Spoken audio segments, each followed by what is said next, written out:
One of my favorite topics that I like to talk about is this area of discernment.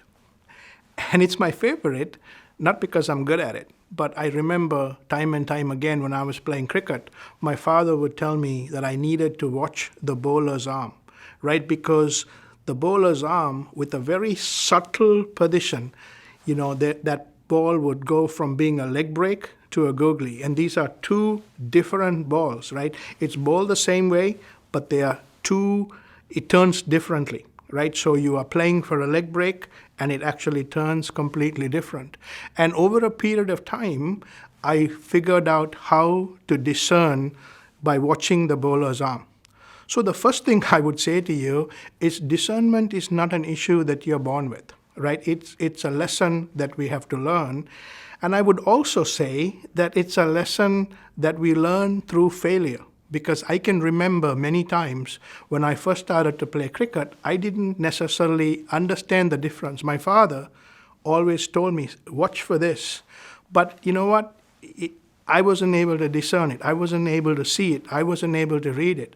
But over a period of time, as I trained my eye, I started to figure out the difference between a ball that was bowled like a leg break and a googly. Why is that important? Because I don't care what season of your life you're in, discernment of people, discernment of seasons, and discernment of situations are extremely important, right? Because, we have teenage kids. In fact, some of our teenagers are a little older now. I know my wife and I are constantly talking to our boys about, the situations they're in.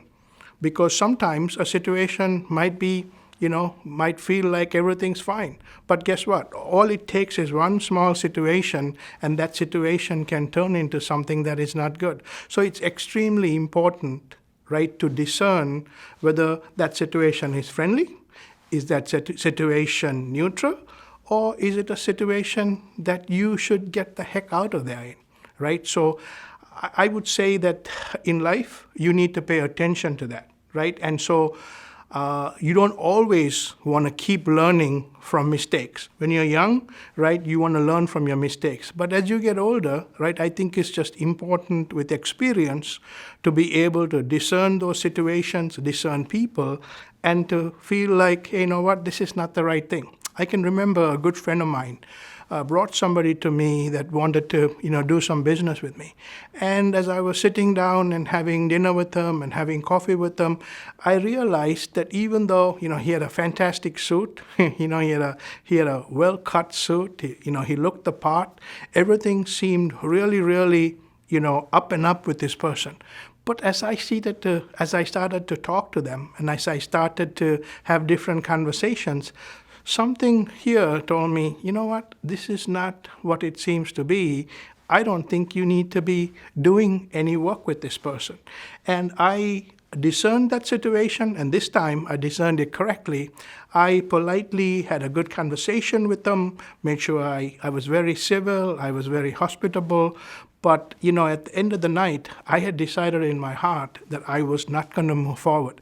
Here was a situation where I had actually done exactly what my father had said with regard to cricket, which is I had watched the bowler's arm, understood the situation, recognized that, this is not a good situation for me.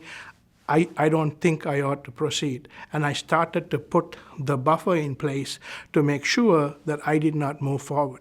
So young person, wherever you are in life, it is extremely important that you grow in discernment. First of all, understand what discernment means, right? Understand that just because you didn't do something doesn't mean that it's bad for you. Sometimes you may be wasting time because you chase something. So I'm not saying that, it's always something that's bad that's going to happen. But you can choose what is better by having discernment. So hold on to that, understand that, and pay attention to this area of discernment.